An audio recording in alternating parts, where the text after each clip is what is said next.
नमस्कार, सभी को प्रणाम। अपने विजय वैदिक एस्ट्रो चैनल में मैं सभी का स्वागत करता हूं और इस चैनल के माध्यम से मैं आपको होली पर्व की हार्दिक शुभकामनाएं देता हूं। परमपिता परमात्मा से प्रार्थना करते हैं कि होली का पर्व आप सभी के लिए मंगलमय हो, खुशियों भरा हो। इस पर्व पर, होली के पर्व पर मैं आपको सुख शांति हेतु, सुख समृद्धि हेतु, अच्छे स्वास्थ्य हेतु कुछ उपाय बताने जा रहा हूं और इन उपायों का लाभ आप अवश्य उठाइए। इन उपायों के माध्यम से इस होली के पर्व को आप प्रसन्न और सुखमय बनाइए। पहले थोड़ा सा मैं ये संक्षिप्त में बता दूं कि होली का पर्व क्यों मनाया जाता है। आपको पता है कि फाल्गुन मास की पूर्णिमा को होली का पर्व बनाया जाता है, होलिका दहन किया जाता है। होलिका दहन करने का एक तात्पर्य यह है कि आपको पता है कि होलिका दहन के कुछ ही दिनों बाद, मतलब 15 दिनों के बाद नया साल स्टार्ट हो जाता है, जो अपने हिंदू संवत के हिसाब से चैत्र शुक्ल प्रतिपदा से नया साल शुरू हो जाता है। तो हम पुराने सालों में जो भी कमी रही है, जो भी परेशानी रही है, जो भी दुविधा रही है, जो भी समस्याएं रही है, उनको हम होलिका दहन के माध्यम से उनको वहीं होलिका में दहन कर देते हैं और एक नए जीवन की शुरुआत, नए संवत के हिसाब से एक नए जीवन की शुरुआत पॉजिटिविटी के साथ हम करते हैं।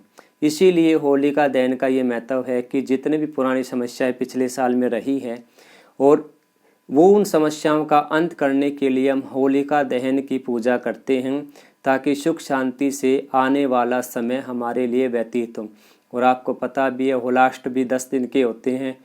इन 10 दिनों में कोई भी शुभ काम हम नहीं करते, सिर्फ अपनी जो भी समस्याएं हैं, बुराई है, जो भी परेशानियां हमें पिछले साल में रही है, उन सभी का अंत करने के लिए होलिका दहन का हम सहारा लेते हैं। यही होलिका की एक प्रचलन है, क्योंकि पुराने संवत हमारा ख़त्म होता है, नया संवत हमारा शुरू होता है, जो कि चैत्र महीने में ही शुरू हो जाता है। अब मैं आपको इस चैनल के माध्यम से आप सभी के कल्याण हेतु कुछ महत्वपूर्ण उपाय बताने जा रहा हूं और आशा करता हूं कि आप इन उपायों को करने के बाद अवश्य ही लाभ प्राप्त करेंगे।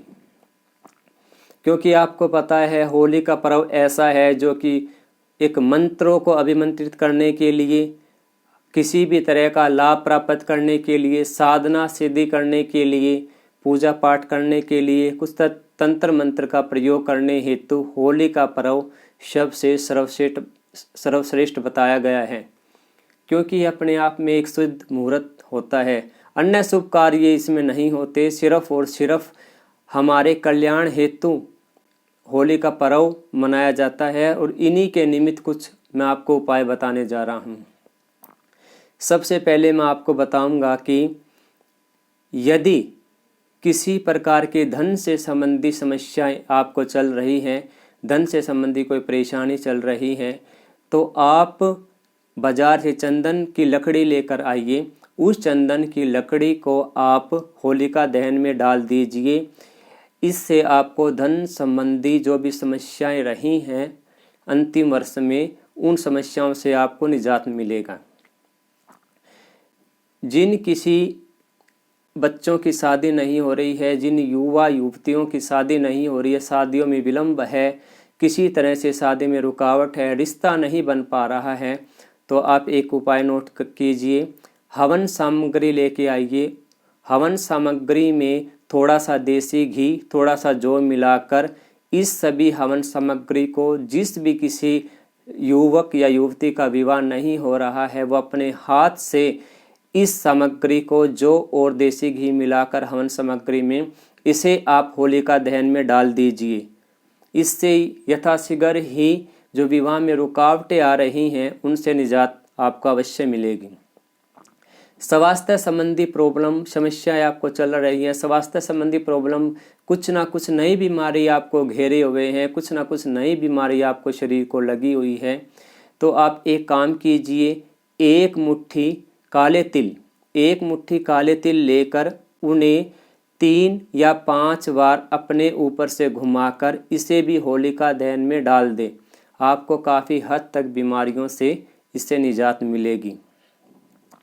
अब आपको लगता है किसी ने आपके ऊपर तंत्र मंत्र करवा दिया है, कोई जादू टोना करवा दिया है, या आपको लगता है नेगेटिविटी किसी तरह की आपको महसूस हो रही है, तो इसके लिए आप 1 मुट्ठी पीली सरसों, साथ में 1 सूखा नारियल, इन्हें भी 3, 5 या 7 बार अपने सर के ऊपर से घुमाकर इसे भी आप होलिका दहन में डाल दीजिए। इससे भी आपको काफ़ी हद तक समस्याओं से निजात मिलेगा। ऐसा इन उपायों के माध्यम से आपको बताया गया है। अब आपको मान लो अच्छा स्वास्थ्य, परमानेंट अच्छा स्वास्थ्य चाहिए, आपको लगे कि मुझे अच्छा स्वास्थ्य चाहिए, बार बार में आपको कोई फिर बीमारी की दिक्कत हो रही है, स्वास्थ्य आपका ठीक चल रहा है, बीच बीच में स्वास्थ्य मान लो 2, 4, 5 महीने में आपको लगता है कोई कंटिन्यू बीमारी आपको लगी हुई है, तो 11 हरी इलायची लीजिए। इन्हें भी 3 या 5 बार अपने सर के ऊपर से घुमाकर इसे भी आप होलिका दहन में डाल दीजिए। इसके साथ साथ सभी के लिए एक कॉमन उपाय बता रहा हूँ, ये घर के माध्यम से उपाय बता रहा हूँ आपको। होलिका दहन वाले दिन आप होलिका पूजन के समय आप एक काम कीजिए, एक पान का पत्ता लीजिए, उस पान के पत्ते पर 5 लौंग घी में डुबो कर रखिए, साथ में 1 पतासा रखिए, साथ में 1 सुपारी रखिए।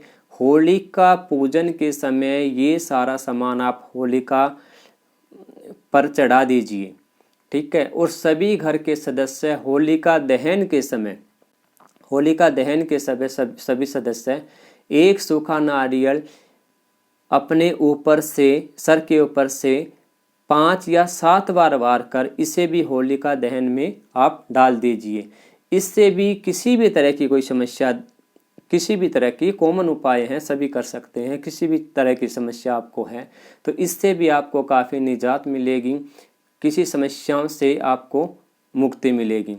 एक ध्यान रखने वाली बात है कि जब भी आप उपाय करो, 1 उपाय करो, 2 उपाय करो, पानी का लोटा आपको 1 उपाय के साथ अवश्य होना चाहिए। क्योंकि सबसे पहले कहते हैं कि होलिका दहन के समय जब भी आप उपाय करो, कोई भी उपाय करो, थोड़ा सा जल लेके होलिका दहन वाली जगह पर आप चढ़ा दीजिए और उस जल को नमस्कार करने के बाद ही आप कोई ना कोई उपाय शुरू कीजिए। इससे आपको ज़्यादा फायदा मिलेगा। जैसे ही होलिका दहन हो जाता है, अगले दिन आप होलिका की राख को आप अपने घर लेके आइए। देखिए, कहते हैं कि यह एक अमृत तुल्य एक भस्म है, एक राख है। ये काफ़ी चीज़ों में काफ़ी हद तक हमें यह लाभ देती है। आप एक काम करो, होलिका दहन की जो राख है, सुबह अर्ली मॉर्निंग में जो राख लेके आओगे, उसे आप किसी पात्र में आप थोड़ा सा नमक और थोड़ी सी काली राई मिलाकर उसको घर में रख दीजिए। कहते हैं कि इससे नेगेटिविटी नहीं आती और इससे यह भी एक सुरक्षा कवच है, सुरक्षा चक्कर है। कहीं भी आप बाहर जाए, इंटरव्यू देने जाए, नौकरी के लिए जाए, कोई अच्छे स्थान पर किसी तीर्थ यात्रा पर जाए, कोई शुभ काम के लिए आप घर से बाहर जाए, तो इस राख का एक तिलक अपने माथे पर लगाकर ही बाहर जाए। यह भी होलिका का एक बहुत सर्वश्रेष्ठ उपाय है। एक अंतिम मैं आपको एक उपाय बताने जा रहा हूँ। देखिए, मैंने बताया जैसे होलिका दहन हम इसीलिए करते हैं कि पुराना संवत खत्म होने जा रहा है और नया संवत स्टार्ट होने जा रहा है। इसीलिए हम पुरानी बुराइयों को होलिका दहन में डालकर अपना नया संबंध के हिसाब से नया एक जीवन यापन, एक नई उमंग, नई उत्साह, नई पॉजिटिविटी के साथ हम उस जीवन की शुरुआत करना चाहते हैं। कोई भी नवविवाहिता जिनकी शादी अभी अभी हुई है, होली के आसपास हुई है, वो होलिका दहन के दर्शन ना करें, क्योंकि होलिका दहन में बुराइयों का अंत हमने किया है। हमारी प्रॉब्लम है, जो पीछे की समस्याएं हैं, उनसे निजात पाने के लिए होलिका का दहन किया है। इसीलिए नवविवाहिता होलिका दहन के दर्शन मत कीजिए। यह अग्नि नवविवाहिताओं के लिए अच्छी नहीं मानी गई है। आशा करता हूं कि कुछ छोटे छोटे एक कारगर उपाय आपके समक्ष मैंने बताए, पेश किए, और यह भी आशा करता हूं कि इन छोटे छोटे उपायों का आप करके ज़रूर लाभान्वित होंगे। और इसी मंगल कामना के साथ मैं सभी से दोबारा से सभी को मेरी तरफ से होली की हार्दिक शुभकामनाएं। होली आपके लिए मंगलमय हो, सुखमय हो। परमपिता परमात्मा से मैं यही आप सभी के लिए विनम्र प्रार्थना करता हूँ। मेरे साथ बोलिए, धर्म की जय हो, अधर्म का विनाश हो, प्राणियों में सद्भावना हो, इस विश्व का कल्याण हो। सनातन धर्म की जय, गौ माता की जय, भारत के संतों की जय, गौ माता की जय। जय श्री राम।